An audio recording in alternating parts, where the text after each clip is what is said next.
I was asked to chair this session, which is, I guess, the last session of the event, right? We were going to have 4 speakers on the panel, but one of them is marooned in Casablanca, if I understand this correctly from the email correspondence. It sounded a little artificial to me, but he's a scholar of very high integrity, so he literally was not able to make it from Morocco to here because of technical difficulties with one of the planes. So, but that's fine. We will recover from the loss of Professor Pflüger. We have 3 wonderful speakers lined up, and they'll have a little bit more leeway to say what's on their minds. So let me then introduce our 3 speakers in the order in which they will appear. First on the docket will be Angela Stent, who is no stranger to Harvard University. She was a graduate student back in very early, prehistoric times. The 19th century. With me, and she went on to a very distinguished career in academia, but also in government. She's worked in several highly responsible positions in Washington, and she is one of America's, for sure, leading experts on Russian foreign policy in its several dimensions. So she will speak first. Lilia Shevtsova will then take the floor. She's a highly visible and distinguished Russian political scientist and a public intellectual. She's a critic of the government, but she's also a very balanced and professional analyst, and so we're very lucky to have her. She is, again, has had a number of positions over the years, has taught in the West, worked in the West a lot as well as at home, and she's currently, we're happy to say, an associate, a visiting fellow at the Davis Center this semester. So she will speak second, and third will be my colleague Rawi Abdullah, who is Professor of Business Administration here at Harvard, and he is currently the director of the Davis Center for Russian and Eurasian Studies. And Rawi's primary field of expertise is political economy or international political economy. He's written several books on this subject, one of them about the post-Soviet space, which I still use in teaching, a wonderful study, and then several others, a rather broader scope. They were asked, we asked our panelists beforehand what they would like to talk about, and we're not going to hold them to this, but just to cite the emails that were sent. Angela said, I plan to talk about Russia and the EU, Russia and Germany, and Russia's view of the current transatlantic relationship, all in roughly 10 minutes.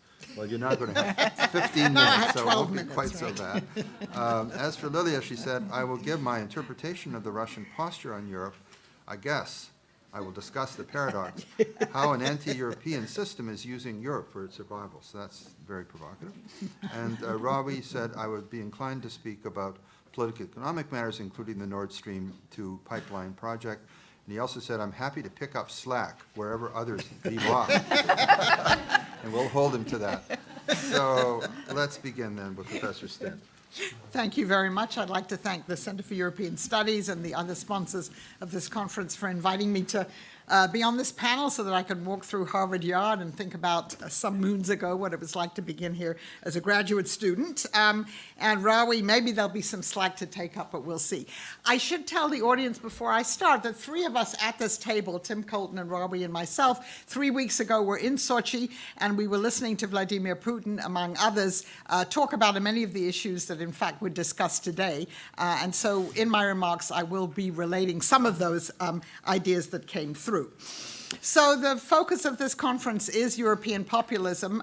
The panels that I've heard today don't make me too optimistic about a lot of things, and I don't know whether this last panel is going to make you any more optimistic, but hopefully it will enlighten you a little bit more.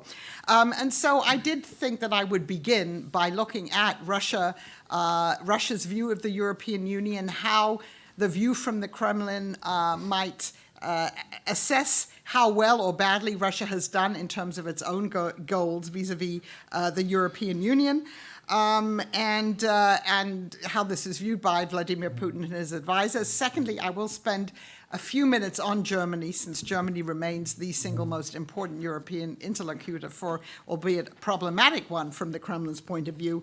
And then I can't resist talking a little bit about the Russian view of the transatlantic relationship, because that's also really an essential part of the way that the Kremlin views Europe. Now, I want to begin with a few basic propositions about the way that the Kremlin, the people in it, view Europe. And I would say Russia, and before it the Soviet Union, has always been very wary of the European Union. Several times at these conferences that we've attended with Vladimir Putin, he said, echoing Henry Kissinger, maybe he read this or discussed it with him, I don't have a telephone number for Europe. I don't understand how an organization that rotates the presidency, this is a few years ago, can function. So questioning the viability of an organization like the European Union. And I think you have to understand that from the Kremlin's perspective, the difference between absolute sovereignty and limited sovereignty is a key ingredient that informs the way that Putin and those around him see the world. Again, Putin has on several occasions said that there are only really 3 or 4 totally sovereign countries in the world, absolutely sovereign countries, and those are Russia, China, and India. The United States is not, in this view, fully sovereign because we have allies, because we are limited in what we can do by listening to our allies. And for Russia, absolute sovereignty, as we can see through Russian actions also, is a very important principle guiding the foreign policy. And of course, if you believe in absolute sovereignty, you believe that those countries that don't have absolute sovereignty have relative sovereignty or actually limited sovereignty. And that's certainly the way that Putin views the countries in the post-Soviet space. So the sovereignty, I think, is very important. So I think it's quite difficult for people in the Kremlin to understand how countries in Europe could voluntarily relinquish some of their sovereignty and become part of this sort of supranational body. And I think there are a couple of other things, obviously, about the European Union that are problematic for the Kremlin. The whole idea that this is a community of values that represents common values, and we know what Putin has said about that. He has said that this isn't really true, and I think the Russians in general sort of view this as hypocritical of the EU to talk about these common values in which they believe. And I think the other basic point is that Russia has always preferred to deal with European countries on a bilateral level and not as, again, a multilateral unit. So the EU has always been problematic for the Soviet Union and also for Russia. Now, what we heard a couple of weeks ago, not surprisingly, is that the European Union began to appear much more threatening to Russia. Well, first of all, really when it embarked on the Eastern Partnership Program, but particularly when it embarked on its negotiations for an association agreement with Ukraine, with Georgia, with Moldova, and with Armenia. We got a lively explanation about why this was really wrong-headed and why this was threatening to Russia. But this is when the EU, I think, began to be viewed in a much more negative light, whereas before that, NATO had always been the multilateral organization that the Russians had focused on. So what have we seen in the last couple of years? We've obviously seen Kremlin support, and this was touched upon today at lunch as well, for Eurosceptical groups of all varieties. We know that there was some Russian, whether it's money, it's through social media. I mean, it's always very murky to determine what we mean when you talk about Russian support of, but it's often all of the above in the things leading up to the Brexit vote. And since then, certainly we know that there were loans made by Russian banks to Marine Le Pen, to the National Front, and some other of the extreme right-wing Eurosceptical parties. And we suspect, and I think Ana Palacio hinted at that today, that there was some Russian influence behind, the Catalan separatist movement. Again, she was talking about the bots. You can go back to this, again, the murky area of social media and cyber interference. We know that there has also been Russian support for the AfD in Germany and other similar groups. Every year, different Russian organizations, it's not the Kremlin directly, hold conferences of separatists. This is the first time I, as a Russian expert, learned about TXIT, the Texas separatist movement, and other ones even in the United States. And so they also hold different conferences for extreme right-wing groups, and maybe it's sometimes the same conference. You've seen, I think, in the different aspects of Russian, which can mean a number of different things, support for these right-wing and left-wing Eurosceptical anti-American groups, of course, that's another part of all of this, through the full array of the purveyance of what we can politely call alternative facts about what is happening in Europe and what the European Union is. Now, it is true Russia did not create Euroscepticism, obviously. This movement arises from what's been happening in different European countries. But I think the Russians have done pretty well at understanding how to exploit and influence these movements, even though clearly they didn't create them. And we've also heard Vladimir Putin at these meetings, really, particularly last year, sort of position himself as a supporter of European and American, by the way, populism. He talks about the way that the Western elites have failed their people, and he portrays himself somehow as on the side of the, the poor and the dispossessed in these populist movements.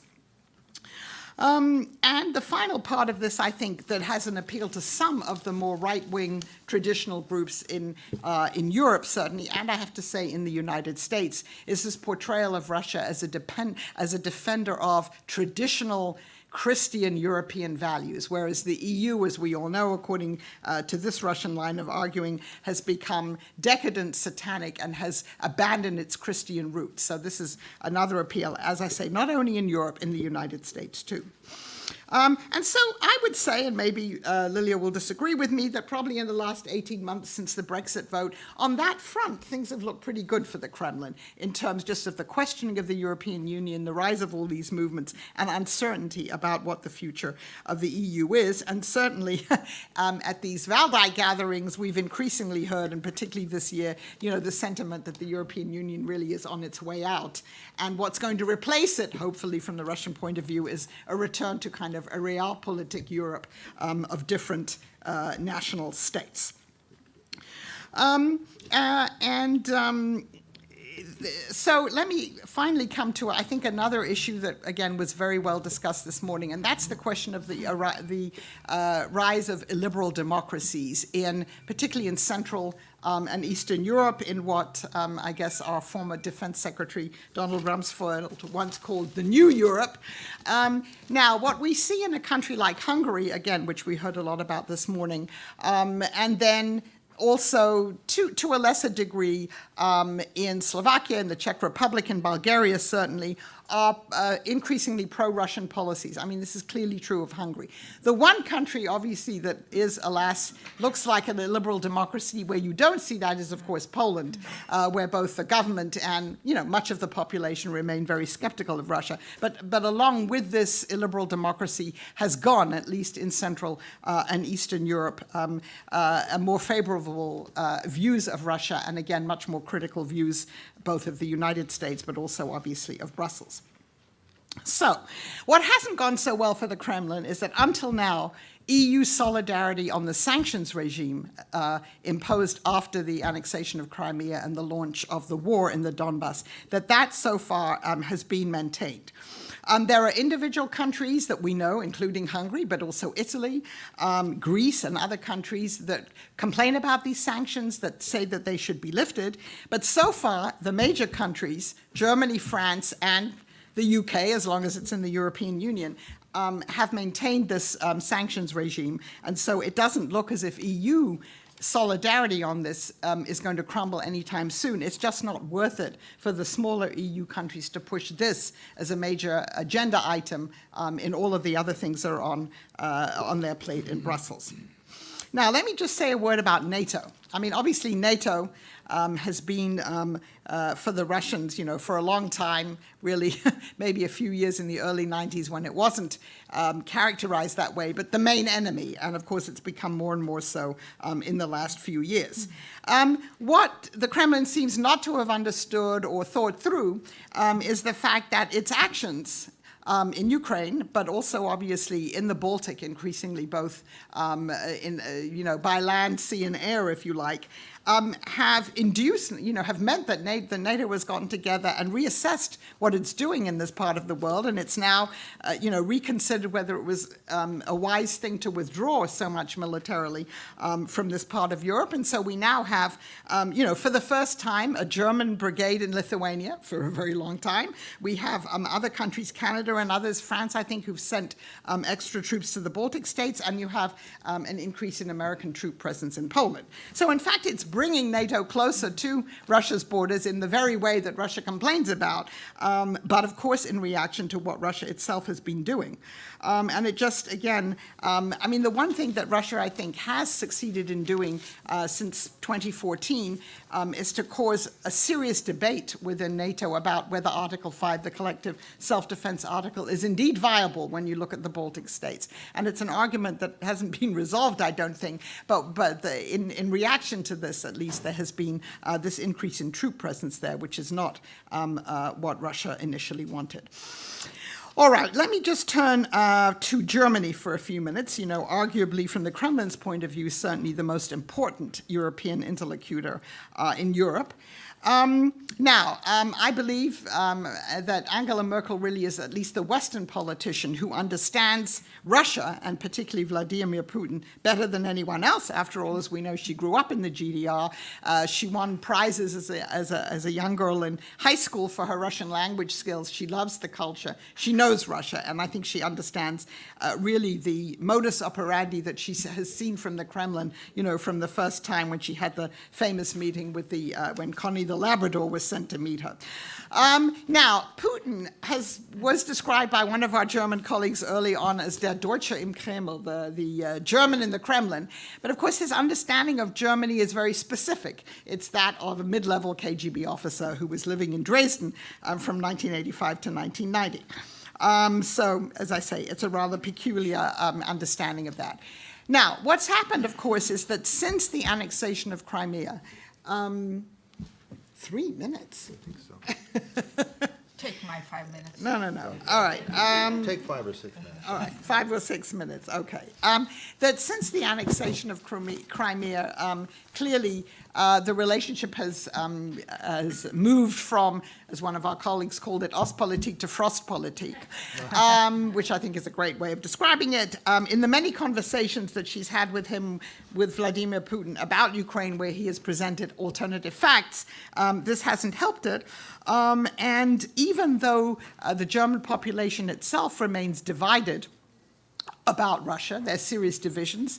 The AfD and the Left Party, of course, are very pro-Russian. The SPD has been trying to improve ties to Russia. We had actually President Steinmeier there just 2 weeks ago.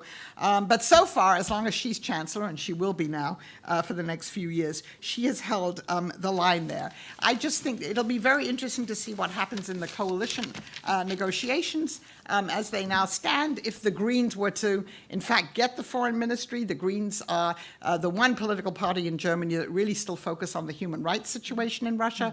But presumably, even if they do, the chancellery will keep, as it has for the last however long since 2005 at least, will keep within itself the direction of Russia policy. All right, so let me finally just turn very briefly to the transatlantic relationship. So from the Russian point of view, from the Kremlin's point of view, the election of Donald Trump has had a number of effects, not all of which they disapprove of. And that is to say, we now have the United States as, really the major figure in the world of instability and unpredictability. And from the Kremlin's point of view, this has some value to it. Certainly, you have a president in the White House who has downplayed the significance of our traditional alliances, who doesn't seem to be very interested in Europe, who obviously has had a very awkward relationship so far with Angela Merkel, and who, of course, has consistently praised Vladimir Putin, be it during the campaign or since he's been in the White House. And so that all looks quite good. You know, fissures between the US and Europe, a US that would like to, you know, make deals with Russia, but I don't have to tell you, even if you don't live in this country, that the domestic Russia investigations here have really put a clamp on the White House's ability to pursue this forward-looking agenda with Russia. And as far as I'm concerned, as long as these investigations continue, this will be the case. And one more point, and then I will turn it over to Lydia. Congress has introduced some very tough sanctions legislation. I think that's quite problematic. In order to prevent the president from unilaterally lifting the sanctions on Russia. But one of the side effects of this legislation, and maybe Rawi will be talking more about that, is it could have serious detrimental effects on US-European relations in terms of Europe's business ties with Russia and also future energy deals. And that could cause fissures that might, in the end, lead the EU to reconsider the sanctions. And this is a concern that I have, and I'll be interested in Rawi's view of it. And I will finish with a statement that we did hear 2 weeks ago from a senior Russian official, and he said, "We only look like Europeans, but we really are different." Well, just like European. Well, that's a treat to be here, and it's such a great pleasure to be at the same panel with friends. It's always pleasant. And Angela, you in fact shortened my narrative here, because, well, you painted the landscape, and now what I have to do, I will try to add a couple of brush strokes here and there, well, maybe black and white and a bit of red, making the picture much more impressionistic Renoir style. So, in fact, I have 3 points to deliver. The first point about Kremlin European bargain. Well, you're absolutely right saying that Europe, especially United Europe, and especially Brussels, has always been problematic for Moscow, for the Kremlin. Because Putin and all other political leaders in Russia looked at Brussels just like Kissinger and Brzezinski, seeing in Brussels a kind of retirement house, and trying to replace Brussels, first of all, with Berlin, of course, Paris, and to some extent London.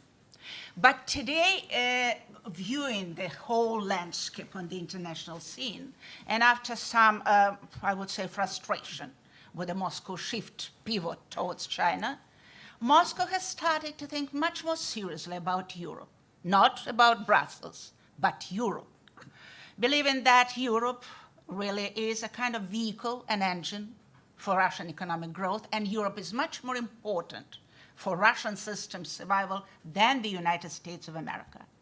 Hence, there is a kind of effort on the psychological, political, geopolitical scene to create a much more coherent understanding of Europe and policy towards Europe, within the Kremlin.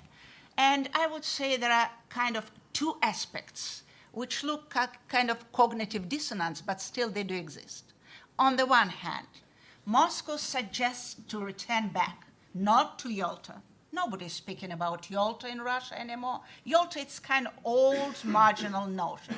But everybody returns much more further into the history, into the 19th century, to the Westphalian system, to the concept of nation, trying to update it and to return it into the current new reality. A concept of nations means what? Means borders, sovereignty, areas of interest. But this doesn't mean that Moscow, in such a primitive way, looks at the current scenery of the 21st century. Kremlin tries to combine this Westphalian leftovers or concept of nation idea with what? With what Zygmunt Bauman called liquid modernity, with postmodernity, which means watering down major principles and norms and watering down distinction between sovereignty and dependence, between fair and unfair, truth and lie, etc. So it's very much Putin-esque, first of all, Westphalian picture and postmodernity. In fact, which means that the Kremlin is trying to find how to insert tradition into the context of globalization. Well, a second point, what is the essence of the Kremlin's new manifesto? What is the current stage of development of this kind of Putinesque idea?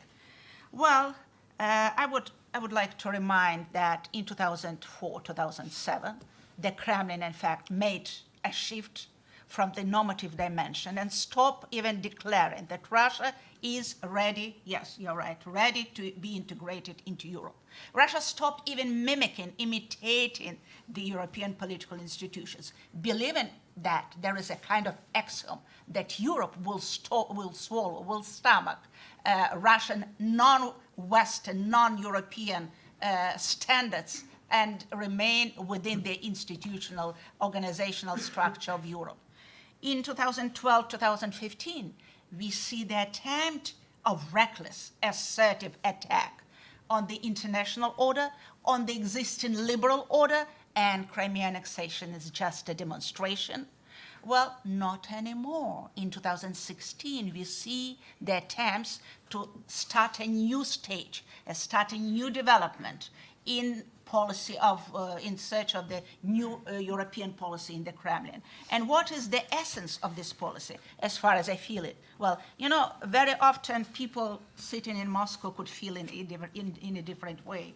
So we feel that the Kremlin is trying to prevent further confrontation with the West. The Kremlin is trying to find any way to to exit from the sanction regime. The Kremlin doesn't want even, you know, to increase the role of the previous coercive diplomacy. Well, it's a kind of looking for a new post-containment order. So this kind of search started in 2016 when the Kremlin understood that the decisive attack on Ukraine has failed, sanction regime, and something should be done, especially after Europeans have been so stubborn reproducing the sanction regime, and after the Kremlin understood that Trojan horses, Hungary, Austria, Trojan horses within the Social Democratic Party of Germany, French, they do not help to break the unity, European unity on the sanctions. So what are the elements of the new agenda? I will briefly give you the list of possible Russian demands. Well, firstly, Europe has to accept the Kremlin's explanation of the origins of the crisis and to admit that Russia really has been humiliated by NATO enlargement, by EU enlargement. So please accept our explanation of what has happened.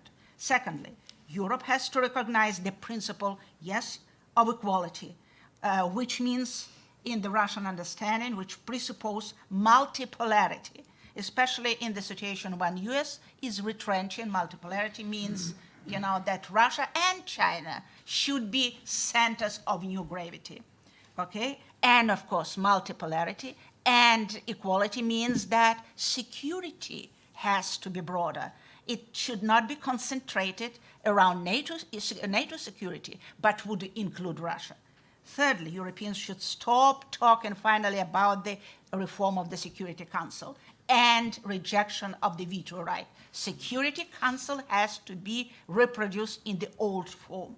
Fourthly, next pillar of the Russian external vision is definitely, Angela is right, sovereignty. Sovereignty understood as absence of any kind of interference, dusting all these Helsinki Accords, etc. But at the same time, Russia's readiness to have areas of interest outside of Russia. So limited sovereignty of other countries, especially of neighboring countries, but not only neighboring countries, Middle East too.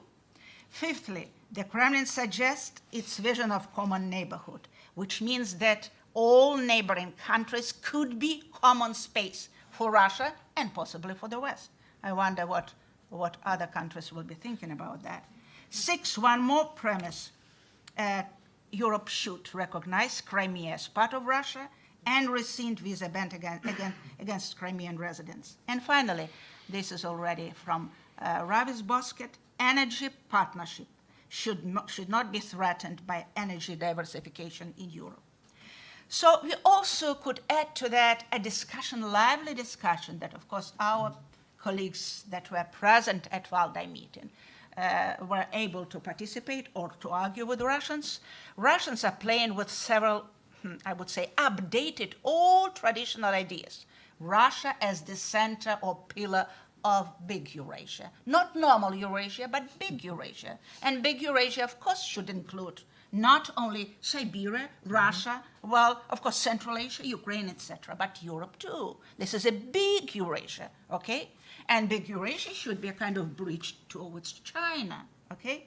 Integration of integrations, which mean quite the idea produced, as far as I know, not in Moscow, but in Berlin and within the Social Democratic Party. And it was Steinmeier who, by the way, exclaimed at some point that this is such a novelty, maybe this will be the grand design of the 21st century, which means that integration between the Eurasian Union and European Union, well, quite exotic. So what we see an attempt to reproduce the notion of the traditional great power, but updated within the new geopolitical context. And the idea to preserve globalization as open borders, but globalization that could be useful for the Russian political class. Well, and it seems to me there are really, Angela, I would agree, there is a kind of, still some kind of optimism regarding the so-called Kremlin tactical brilliance. I don't see any kind of tactical brilliance. I see sometimes tactical successes as a result of the Western weaknesses that bear apparently strategic disasters. But, the Kremlin definitely is looking at the US retrenching, okay? As you mentioned, a collapse or crisis of transatlantic partnership, looks at Brexit with euphoria, okay? This national populism that subsides, but still there is a kind of hope that this is the time for us, guys. This is the void. This is the post. We should use it. And the updated Russian foreign policy agenda, it's wonderful. There is nothing about humiliation of Russia. I don't know. I'm reading your Washington think tank reports, and the major key slogan over there is insecurity of Russia, vulnerability is the premise of the Russian foreign policy. Apparently, the guys are not reading the updated foreign policy concept, because the biggest idea, the premise, the key assumption of the Russian foreign policy is not vulnerability, is the fact that the West is over. The West is in degradation and decay, and this is our time. True. I just don't know how the guys in the Kremlin solve the problem of cognitive dissonance, because, well, in fact, humiliation because of NATO and EU expansion cannot fit into the context of the Russian foreign policy concept. Anyway, but this is, the usual cognitive dissonances, the disease of the Kremlin corridors. And the third point, what does this vision gives us to think about? Is it coherent or not?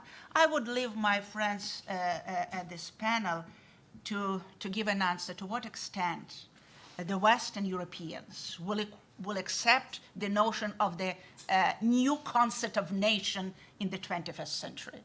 To what extent Europe could accept the common space instead of Finlandization. To what extent it will be acceptable for the West. It seems to me it's acceptable to some circles in Berlin to talk about integration of integrations, or, for instance, about big Eurasia as the bridge between Europe and China.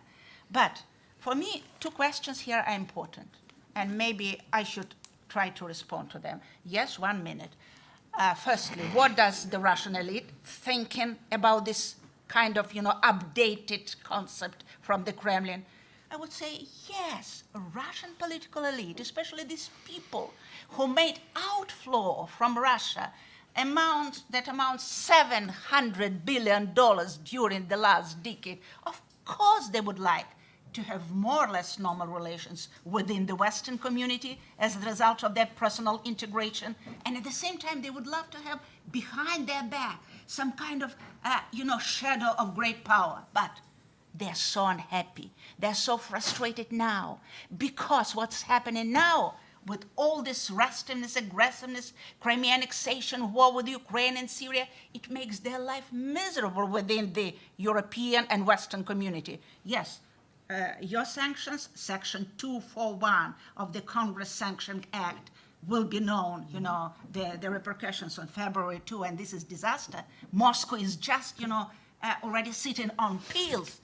And besides, when Brits in London finally got the courage to convene the conference, deciding what should they do with approximately 29 anonymous owners of great estate in London and London counties, that's also the sign for the Russian co-opted elite that something is going wrong. So Russian elite is unhappy. Russian elite does not want muscular, coercive diplomacy. But at the moment they do not rebellion. They are waiting for some moments maybe to come to express their disapproval. But so far, hardly this kind of grand vision will have a support within the Russian political elite. What about the population? Well, when we look at the TV programs, when we talk to Russians, well, very often, you'll hear anti-European, anti-American sentiment. What are the real numbers? The real numbers are now, in 2017, 38% of respondents view the EU positively, 48% negatively. In 2004, 76% of Russians viewed the EU positively, 13% negatively. Well, now only, I would say, now only 23% of Russian respondents would like Russia to join the EU, 62% against.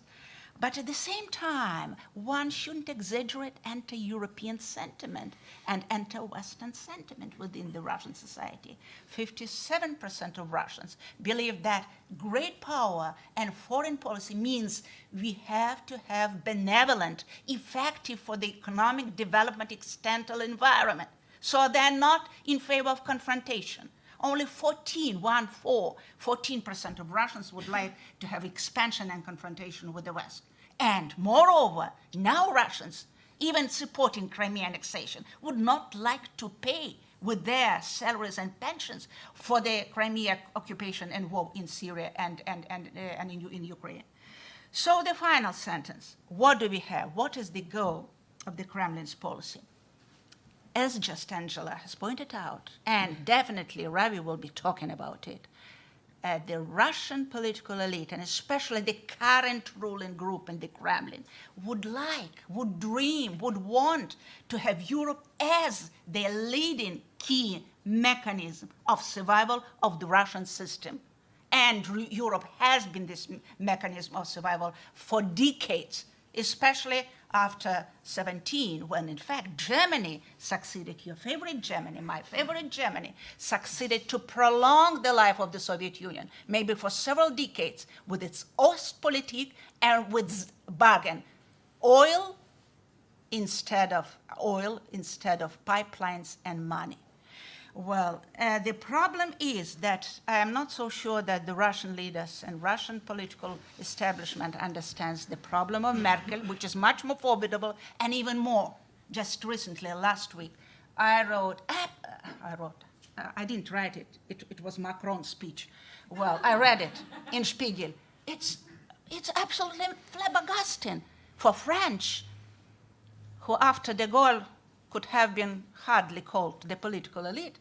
You know, Macron has this absolutely wonderful, courageous European grand mission. I don't know whether Merkel will support him or not, but definitely Kremlin underestimates this two tango on the European scene.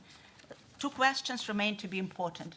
Well, of course, nothing will happen productive in the Russian foreign policy towards Europe during the Putin's tenure. Simply, he is in a kind of situation when he cannot backtrack, he cannot change. The problem is whether he will address much more assertive policy towards Europe, trying weak European leadership in the capitals when there is weak European leadership to accept Russia's rules of the game. And more important question is whether the post-Putin's Russia will be ready to change trajectory, to return back to the idea of integration. I would bet that there are grounds to be positive about that. But in what direction Russia will be moving and in what direction Europe will be moving will decide one country. One country that is crucial from geopolitical point of view and from civilization point of view. And you know the name of this country, Ukraine. Well, very good, thank you.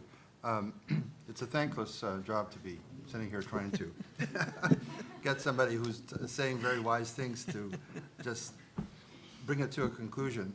And there may be a little bit of a Russian rhetorical style here that I've noticed over the years, which is somehow the way that things are packaged and with numbering schemes and so forth, which makes it almost impossible to be so rude as to interrupt. So I didn't mean to be rude, but it is time to move on to our next and final speaker, Rawi Abdullah, please. Thanks, Tim, and it's a great thrill to be on the same panel with Angela and Lilia. And it's interesting moment in American history in which one does not even have to have an email cache at the Democratic National Committee to be hacked to have one's emails made public. So thanks for that, Tim. There's in fact, indeed, there's not any slack to pick up. It was just a kind offer on my part. Please accept my apologies. I have not been here with you today. I've been across the river teaching executives at Harvard Business School about a country with a fragile regime and a difficult history that is struggling to diversify its export profile away from oil and gas. That country is Nigeria, in fact. But moving to the part of Eurasia that is more like Nigeria with snow, onto Russia.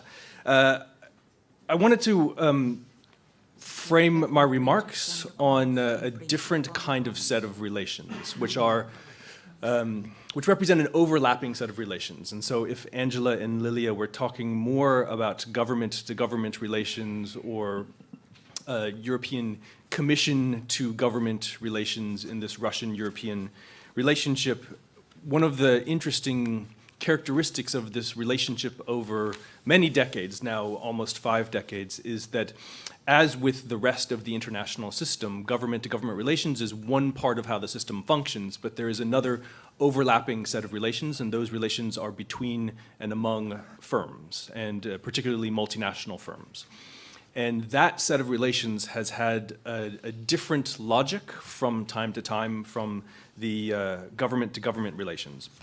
And this set of relations among firms, among Russian firms and European firms, which now goes back many decades, is especially true in the field of energy, but it is not just in the field of energy. In fact, these relations are very deep and very intimate. In energy, they are the most intimate set of relations among firms. And the dependence that has been built up on both sides over these decades is truly profound. And so I would start by observing, and I'm sorry if this has already come up in your conversations today, but the common refrain that Europe, broadly speaking, depends on Russian energy is, of course, obviously true. One can look at those statistics to discover the ways in which different European nations have energy systems that are dependent on the import of Russian gas. And those moments of dependence vary quite a bit across European nations. France a little bit less because it has nuclear power, Germany more, some nations in Central Europe and in the Baltics really profoundly much. But just observing Europe's dependence on Russia is wholly insufficient for understanding this overall pattern of relations. And indeed, to Lilia's really brilliant observation about the way in which Europe is central in some fundamental ways to the sustainability of the Russian regime, one might look to one particular agent in this set of relations, and that is Gazprom, the Russian gas monopoly. The Gazprom is 50% plus 1 share owned by the Russian state, which by Russian corporate governance standards, of course, gives the state total control over Gazprom. But more generally, when we think about the role that Gazprom plays in this set of overlapping relations, it's clear how dependent and very deeply dependent the Russian regime is on its relations with Europe, and particularly these firm-to-firm relations. So Gazprom, if one looks at its business model, at its income statement in particular, one can see that Gazprom is completely dependent on European markets for its profitability. Gazprom sells more or less 1/3 of its gas by volume inside Europe to European firms, not, of course, yet directly to European customers, but to European firms. That 1/3 of its gas by volume earns Gazprom 2/3 of its revenues. Gazprom then sells 2/3 of its gas by volume inside Russia and other parts of the former Soviet Union. And that 2/3 by volume earns Gazprom only 1/3 of its revenues. Which is to say, Gazprom would not be a profitable entity at all if it only sold gas inside Russia or in the former Soviet Union. It is only a profitable entity at all because it sells gas to Europe. If we look at the moments in which Gazprom's taxes and dividends paid to the Russian state sometimes exceed 15 or 20% of the Russian federal budget, and then ask the question, who is dependent upon whom, it is clear that both are dependent on each other, and very, very deeply so, with different rhythms of the challenge of that dependence. But if we look at the sustainability of the regime today in Russia, one might say that Russia's dependence on European markets is the foundation of the stability of the Russian state itself. So indeed, mutual dependence is the story here. And on this relationship among Gazprom, but not just Gazprom, Rosneft and other Russian energy firms and a handful of European energy firms, particularly German and French and Italian firms, though not just, also Austrian and Dutch and several others, these relationships go back many decades. They were built, in fact, before Gazprom was Gazprom, when it was the Soviet Ministry of Gas. And these original deals struck in the 1960s and 1970s that brought Soviet gas to Western Europe not only helped to save the Soviet state through these export earnings, but also provided essential energy imports for a rapidly growing Europe. And the United States was, when those original deals were struck, very much against them. There was another attempt to undermine the flourishing of these firm-to-firm relations during the 1980s with the Reagan regime. The theory was, of course, that over time, the mutual dependence of then the Soviet Union and later Russian firms would bring Russia and Europe closer together and fragment the transatlantic alliance, which turns out to have been exactly true in terms of how things unfolded. So these long-standing firm-to-firm ties that go back to the 1960s and 70s, which persist today, relationships actually of deep trust among the executives, trust built up over decades of some very difficult geopolitical moments, and yet the gas still flowed.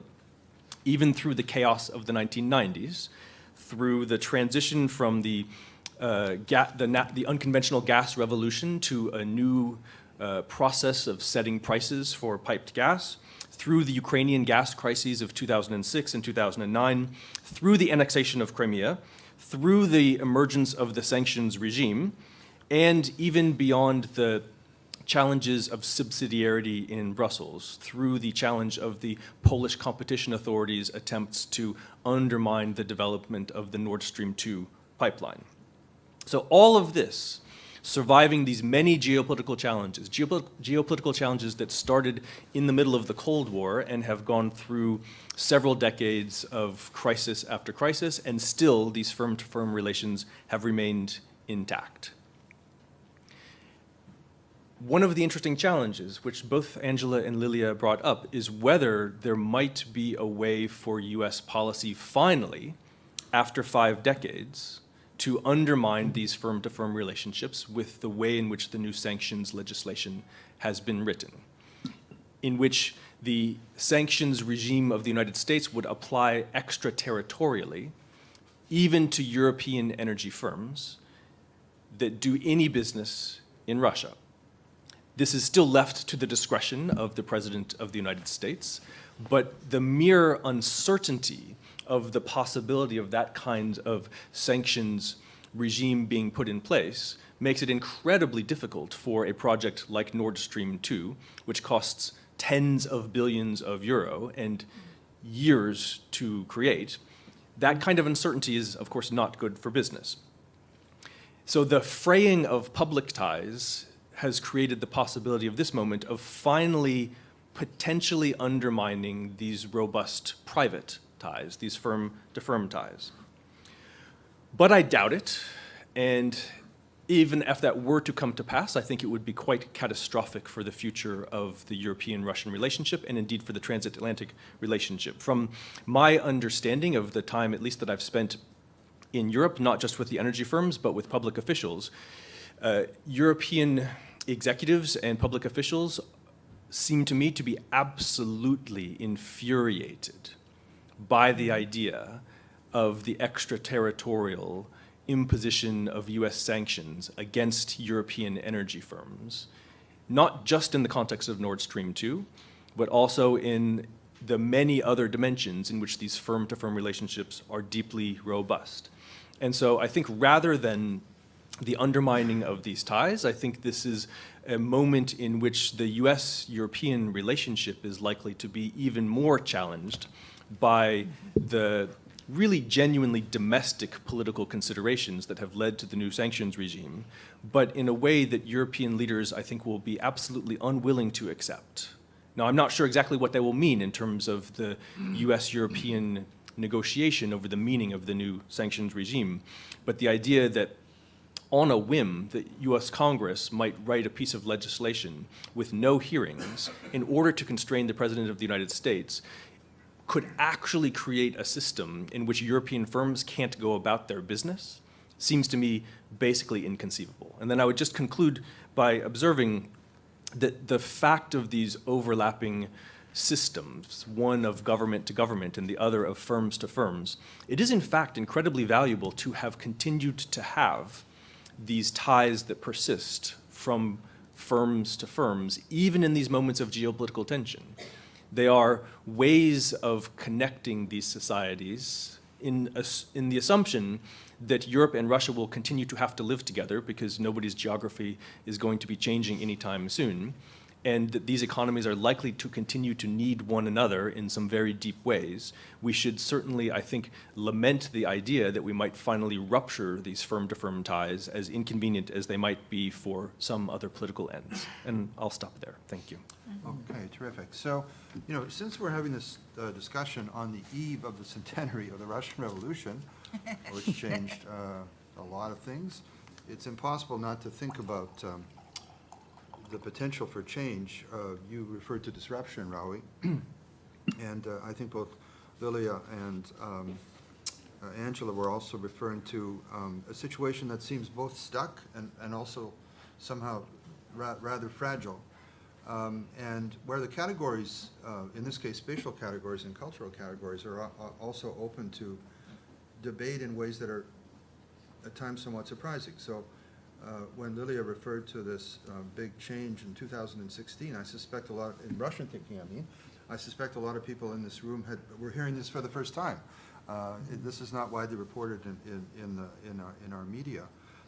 So anybody who studies Europe is used to the, and I don't put myself in that category, to the endless conversation about what Europe is, right, and what it means and all of that. Europe is not the EU, not the same as the EU. Geographically speaking, spatially speaking, 40% of Europe is Russia.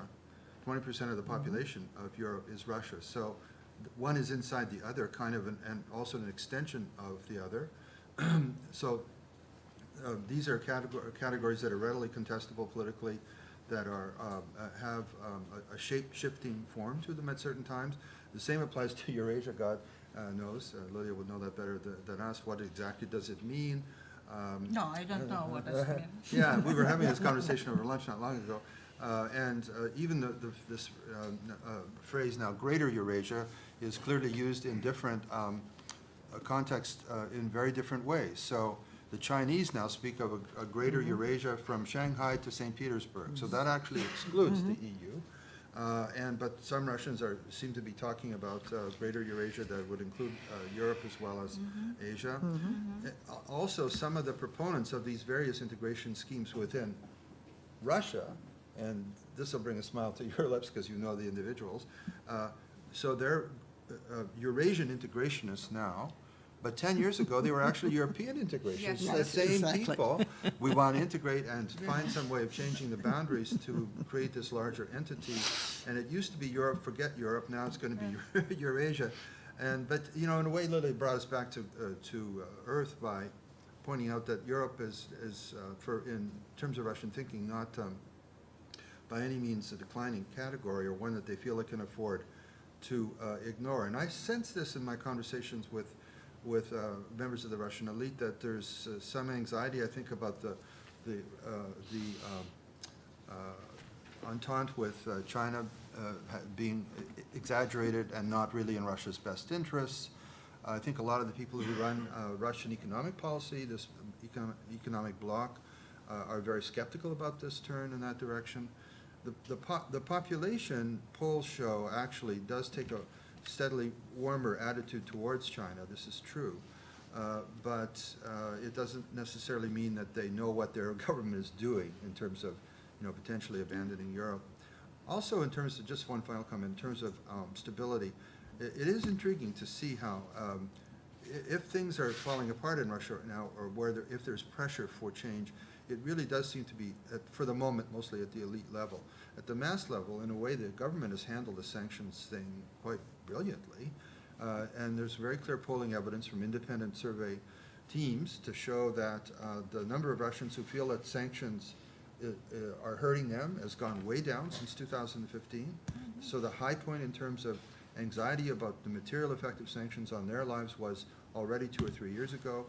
And support for the government's policy vis-a-vis Ukraine in terms of sticking with the status quo has not been shaken one whit by the sanctions. So, but at the elite level, I think there are doubts. Doubts are mounting. There are all these economics, storm flags, banks going bankrupt, and there's a lot of concern at that level. So, just to stop, it is maybe at some point the panel can reflect on the potential for change here. Maybe. Change that would be healthy for all concerned and change that would not necessarily be healthy. But before we get to that, I think we should just open up the floor to questions. And so the system, I think, that's worked out here is that questions or comments would be people just approach the microphone here, and we'll just take those questions in order. Please be brief. No speeches, just brief comments or questions. Well, I'll start off with a very short question, and that is on, well, first of all, let me just backtrack and say the input from all of you has been fantastic, and thank you. On the question of the survey of the, Yeah. thank you. Should we identify ourselves? Is that what you're doing today? Okay, Please say a yes, word. Yeah. Bob Rosenberg, and involved in both business and policy issues. So the question on the survey is, are those responses that are given what people in Russia feel they need to give because of the new conditions within Russia? Or is this based on indirect questions which could elicit what the true feelings are? So this is a kind of methodological question about surveys, is that right? Not so much methodological, but what is really the underlying beliefs of the Russian people? All right. Lilia, do you want to say a word?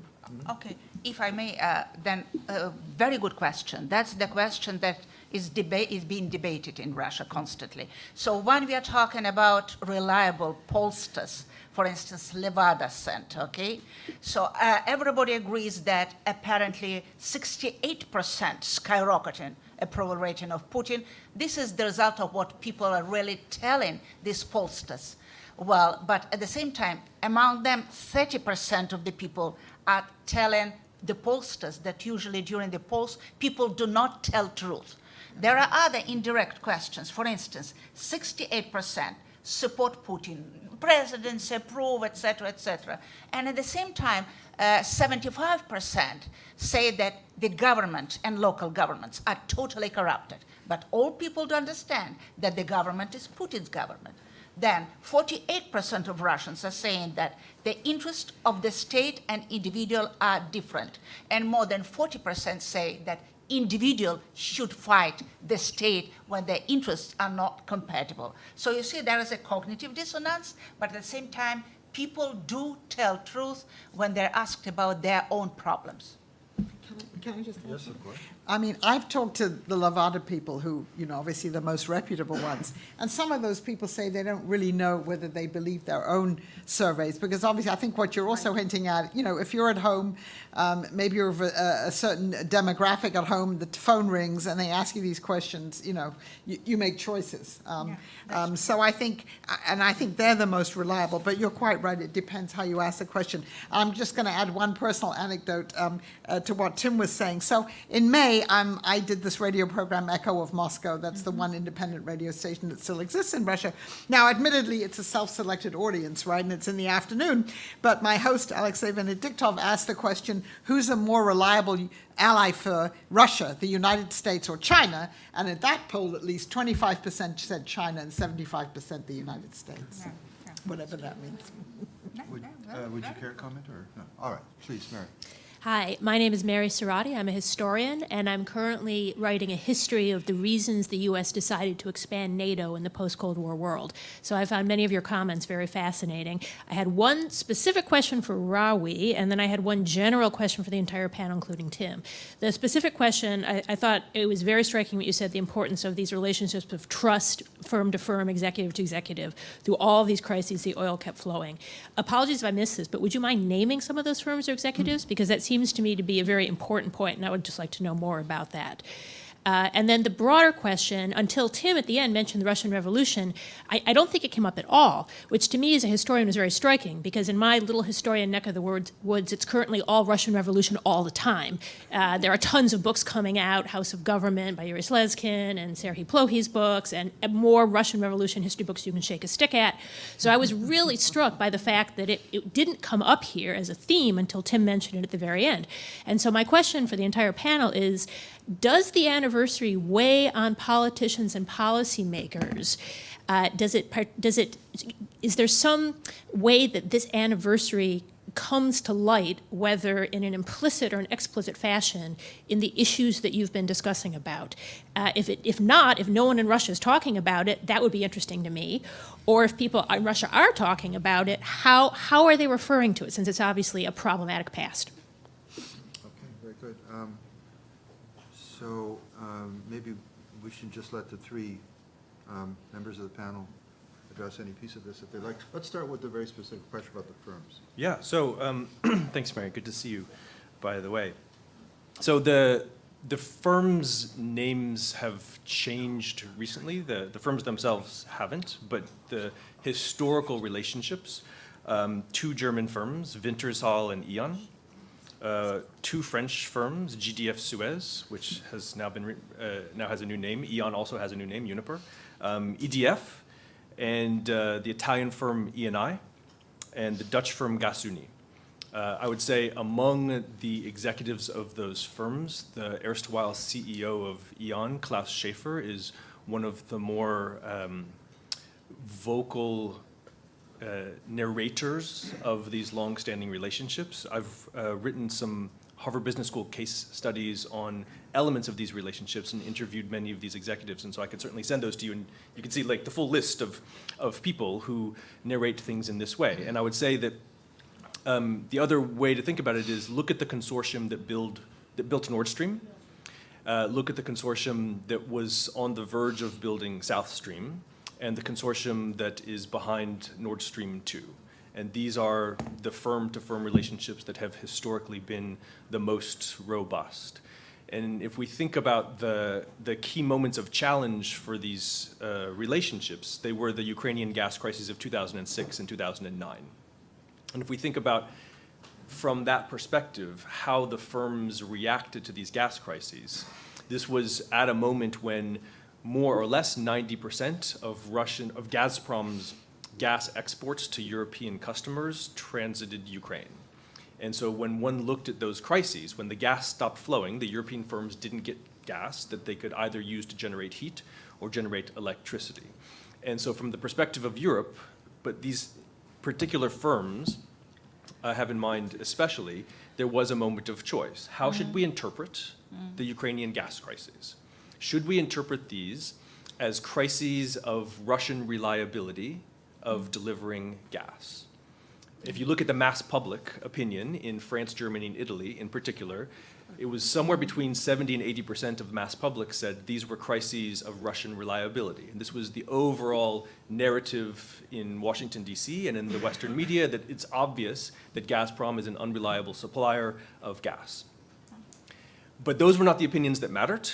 And if you think about the alternate interpretation, that maybe it's just some complicated relationship between Russia and Ukraine, and it's not that either of them is unreliable. It's not that Gazprom is an unreliable supplier of gas, or that Ukraine is an unreliable supplier of transit. It's just some mess in their relationship, and we should just leave them both alone. In which case, you might have expected a different kind of response, which is to diversify away from Russian gas and away from Ukrainian transit. In fact, the actual response that we got from these European firms was first the creation of Nord Stream, and then second, the proposed creation of Nord Stream 2, which does not diversify away from Russian gas. It diversifies away from Ukrainian transit. And the narrative from within those firms, the public narrative, but also the narrative within those firms, is the problem here is Ukrainian transit, not Russian gas and not Gazprom. We've been in business with Gazprom since the 1960s. They're difficult, it's tough to negotiate with them, but we get them, and we know how dependent they are on us, and so we trust that they're trying to get the gas to us, and so we just don't trust the Ukrainian transit anymore. Now, this is not my narrative, to be clear, but this is the evident logic of the actual firm's decisions, since they invested billions of euros in the disintermediation of Ukraine, but it's also how they narrate it in public if you ask them. Okay, thanks. Now, what about the Russian Revolution? What would you say in response to Well, Mary's? I'll start, and then you interesting point? must Yeah. have much more to say about it. I have to remind Ravi of one thing. You're quite right about, the U.S. periodically tries to do this to prevent Europeans from constructing pipelines. Now, of course, in 1963, the Kennedy administration tried to prevent the construction of the Druzhba pipeline, but the oil pipeline. But the difference there was that, and put pressure on Mannesmann, the German company. At that point, West Germany was sufficiently dependent on the United States. They went along with that, although the other providers didn't. So a lot's changed since then. We never seem to learn lessons. I'm just going to say a couple of words about the Russian Revolution. You can say much more about this. No, not more. No. I mean, it was clear. Putin himself, by the way, again, a couple of weeks ago, said that it had, there were positive and negative consequences of it. I would say from the point of view of the people in the Kremlin, the problem with the Bolshevik Revolution is it's sort of the mother of all color revolutions, right? You have people going out in the streets protesting against a corrupt government that had lost touch, or the monarchy in this case, with the people, and we know what happened with that. So it's difficult. The most interesting panel we had, Mary, was in fact on the Russian Revolution at this conference. And the four speakers were all in some measure of Russian heritage. One of them was Slutskin, who obviously lives in the United States, Dominic Lieven, who comes from a family of Livonian Knights, who lives in Great Britain, and then two very good Russian historians, one of them Alexei Miller, who's at the European University in St. Petersburg. And what was fascinating is, they talked about all the different aspects of it, and then they just talked about how their own families, their ancestors, had been involved in this. And so you have two of the panelists who had family who'd been in the White, fought for the Whites, had been generals for the Whites, had been commanders. You have others whose relatives are, in one case, half of the family were Whites and the other were communists, but other people whose families had been peasants, had been workers. And so when you get into discussions like that, you have Russians of all, from different groups and different ethnicities, I would say, discussing the whole panoply and the complexity of all of this. And that discussion had a richness to it, which all the discussions about, greater Eurasia or the global order don't. So this is the real thing. But I would just say that they're still coming to terms with it, which is why, I guess we'll have to see tomorrow, right, what the communists do, because it's November the 7th. Yeah, right. So let's ask Lily to comment at length, but Yeah. Just on the question of how to categorize the Russian Revolution, the one, so I think Putin is avoided using the phrase color revolution, right, for. But, Right, no, that's my phrase. No, that's my, he didn't But it say actually that. is part of definitely part of the discourse about it. Yeah. What I remember from the spring was somebody, and it might have been Topornin from MGIMO, who's an official figure, obviously, the Foreign Ministry's university, saying the February Revolution was a color revolution. Oh, that's right, And that is, it was sort of mindless outpouring of energy from below, which destabilized a regime, and then led to a totalitarian takeover, actually said. So that comes later. And anyway, Putin is tiptoed around this. You can see, he's not a revolutionary, God bless him. And yet it's what made the Soviet Union, which was the superpower and all of that. So he, like a lot of us, I think he tends to avoid topics that are painful for him to discuss because he can't figure out what his position is. Absolutely. So what will our Russian panel decide to this? Well, very briefly, to tell you the truth, I'm fighting the whole day trying to write a very short comment about the Russian Revolution for Latin American media, and I couldn't finish it because I can't do it. So I would support both of you. Firstly, there is intentionally no Russian official position on the anniversary and October Revolution. And it's ironical because the legitimacy of the Russian system and leadership is based on returning to the past, but not revolutionary past, to the past of the World War II and Stalin, and intentionally forgetting about Lenin and revolution, both October, February, in order not to frustrate the people. So the dream of the Kremlin is to forget about this anniversary as soon as possible, in order not to antagonize the communists, and in order not to provoke unpleasant and unhealthy, toxic ideas within the population. Yeah, there's a wonderful article by Maxime Trudolyubov, who's a very gifted Russian journalist who's currently in the United States, on Russia's lost birth certificate, I think. And it appeared in a Kennan Institute publication a couple of weeks ago, and then in the Moscow Times in English. You can find it very easily, where he talks about this. And I remember when I was in Moscow last month, seeing various references to historical antecedents is very much in the air nowadays. And Russian departments and ministries are now very much into explaining where they came from and how exactly when they were founded. So the tax service was created under Peter the Great or something like that, and something else was created in 1850. But I noticed, and I think Max said this as well, that the Guard Service, the Presidential Guard Service, the FSO, I guess would be, right, which guards the official building. So I was staying for a few days in Moscow in a compound, a sealed compound, which is controlled by the presidential administration. Raoul stayed there too. Well, so is Angela. And they had a calendar, one of these, our roots go back to calendar, Stolyat, on 100 years. And so the Presidential Guard Service, never mind this Peter the Great nonsense, we're proud our origins go back to 1917. Well, they made a mistake. All right, so we have time for a few more questions, and please, go ahead, sir. Thanks. Jed Schwartz again, just Somerville. So the question has to do with whether any of you think that the Russian government could possibly be induced to shift their energy reliance from gas and oil to renewable sources of energy. I mean, I know that's this is a problem that I've been working on. I mean, trying to figure out an inducement, a workable plan. Okay. Yeah. Thank you. Ravi, you're our Ravi. energy man. Yeah. I'm sorry. That's yours. I'm sorry, before you head off, do you mean Russia's own? Energy behavior. Well, I mean, it's- they're now. You said, I mean, you said that the government is dependent on Gazprom for Okay. an enormous percentage of its revenue, and its foreign exchange. Got it. Okay, Okay. yeah. So how do they? If they're going to shift, there has to be some way to make it work. Yeah, I'm with Okay, you. we got Yeah, it. Thank you. I'm with you. I was wondering whether you meant like the generation of heat and electricity in Russia, which is not what you mean. That would be Okay. Yeah. So this is a long-standing dream of every resource-rich nation in the world. So it's not just a Russian problem, it's a Nigerian problem, it's a Norwegian problem, it's a Saudi problem. Nobody so far has figured it out.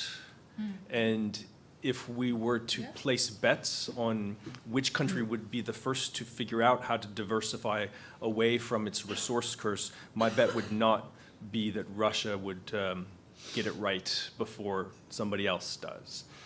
But the Russian regime clearly recognizes this dependence, and it's been on the list of policy priorities going back through the early Putin years and through the years of the presidency of Medvedev. And I think for all of the various clever efforts that have been put forward, that Russia would be expert in nanotechnology or new other technological revolutions, I sense that the amount of effort that's being put into this from inside Moscow is dwindling quickly, essentially giving up on the idea, at least in their lifetimes, that they would likely make any progress. All right, please. My name is Maria Exner. I'm deputy editor of the online section of Die Zeit in Germany. Thank you very much for the insightful comments. And my question would be about Russia Today, which hasn't been mentioned as yet. And I think if we think about the relationship between Russia and the general public in Europe, I would be very interested about your views on how important Russia Today is for influencing the public opinion In Europe. So in Angela, Europe, yeah. Angela is responsible. and if we as German and also other European civil society actors do pay not enough or too much attention on the media influencing that's triggered by the Kremlin. Angela, okay. Well, I will start with this. So I can actually tell you more about the United States. A few months ago, I was on one of these early morning television cable call-in shows, which I haven't done since then because of what happened during this broadcast. Anyway, so people from all parts of the United States can call in and ask questions.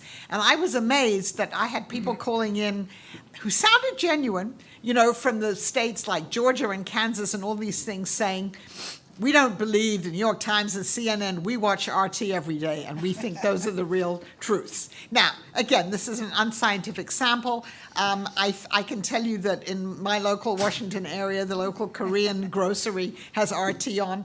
I have no idea how much it influences people. I do know that at this Valdai conference, we had the head of RT, Margarita Simonyan, speak with President Putin, ask him a question, and talk about how they were being you know, there's some discussion in the United States about whether they should be branded a foreign agent or not, which doesn't mean that they couldn't broadcast. It would just mean that they're branded as that. So I think one shouldn't exaggerate it, but I do think in the U.S., among Trump supporters, RT apparently is something that people watch and maybe believe. It was the first time I'd ever heard the story about Hillary Clinton, quote unquote, selling our uranium to Russia, which, as you may now, has become a big topic here. But I know less about the data in Europe and how influential it is. There is an author, Yeah. Hannes Adamait. Hannes Adamait, Yeah. and he wrote absolutely fantastic 2 essays about the influence of RT and Sputnik in Germany, evolution of the German public opinion. So Google him and maybe. That's Hannes, A-D-O-M-E-I-T. A-D-O-M-E-I-T. Used to teach Yeah. at Fletcher School. He did. All right, very good, thank you. Please. Hello, I'm Mikhail, a visiting researcher at the Davis Very Center. active, Mikhail, very active. Davis I Center. have a question to Professor Stent. You mentioned that the outskirts of the European Union, particularly you said Hungary, are becoming increasingly pro-Moscow. So they seem to be resisting the structures they're part of. How does this make them pro-Moscow? I mean, pro-Moscow in terms of signing, first of all, being against the sanctions, right? I mean, Orban has spoken out against the sanctions. He's had various visits with President Putin at a time when other EU countries weren't doing that, certainly in the wake of Ukraine.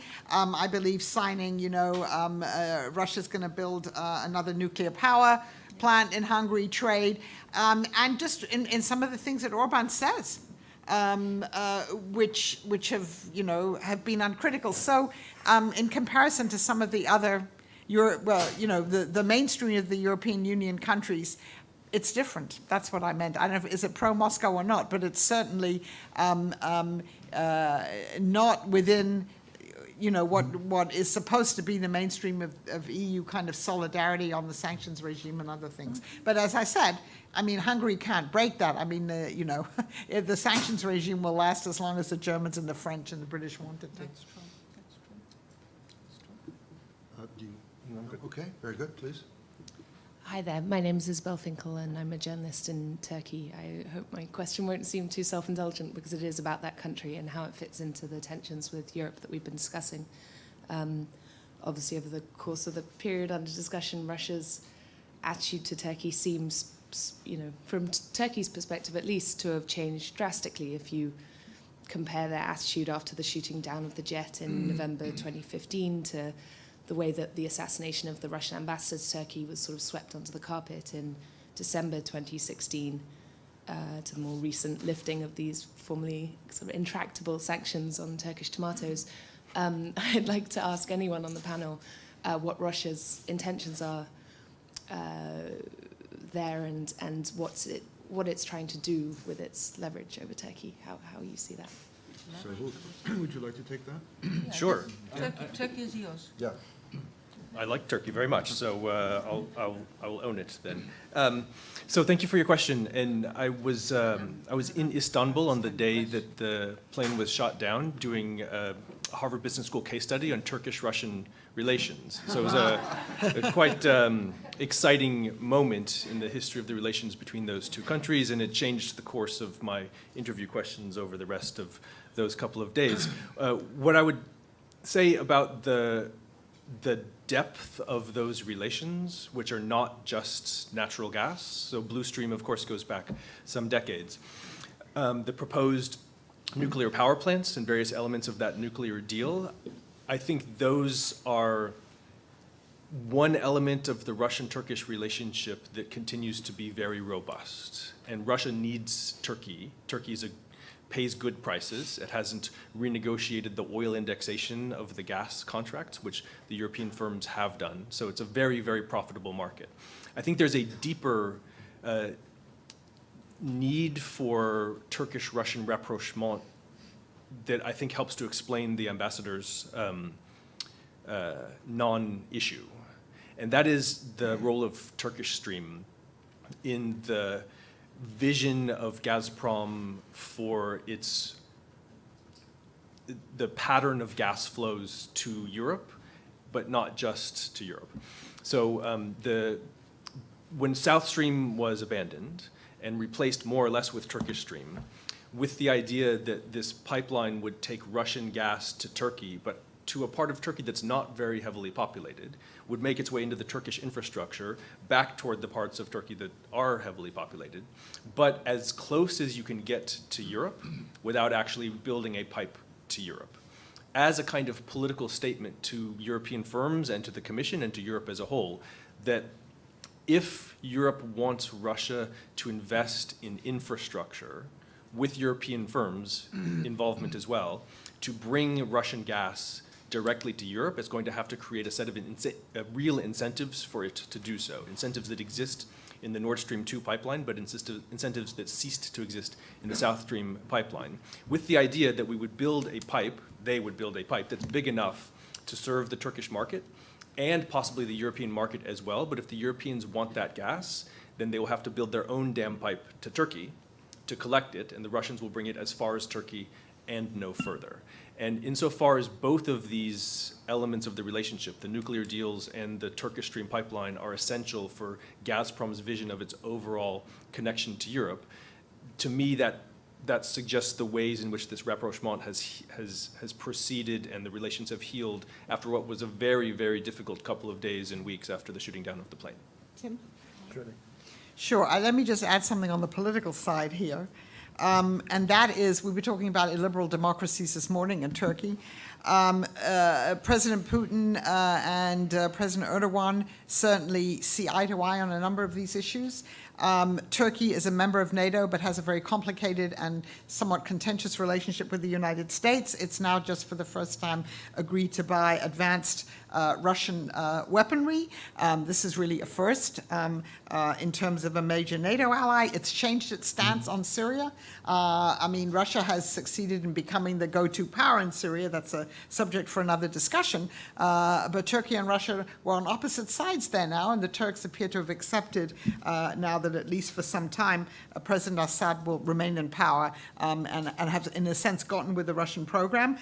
Russia, immediately after the attempted coup, supported President Erdogan. There's been no criticism, obviously, from Russia about what he's doing domestically. So I think there's the economic side is very important, but it fits right in with a changing geopolitics, too. But on Ukraine and on Kurds, we are strongly in a different camp. Different, true. And Erdogan supports, by the way, Crimean Tatars. Well, that's why we are not going to buy his Turkish tomatoes. All right, so our time has elapsed. I know there's but you could perhaps just ask the question afterwards. Jagars, are you going to somehow close the, so we're not going to have a ceremony or anything at the end. So this is the last panel of your day, right? Well, I think we should all.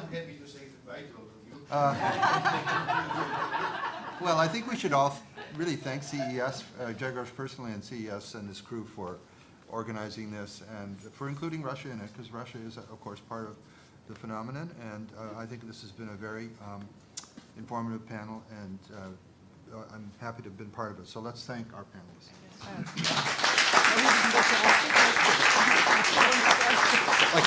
No, you'll have to ask the question probably later. Sorry, that's what I meant to say. Again. Yeah. Thank you very much. I'm. No, потом.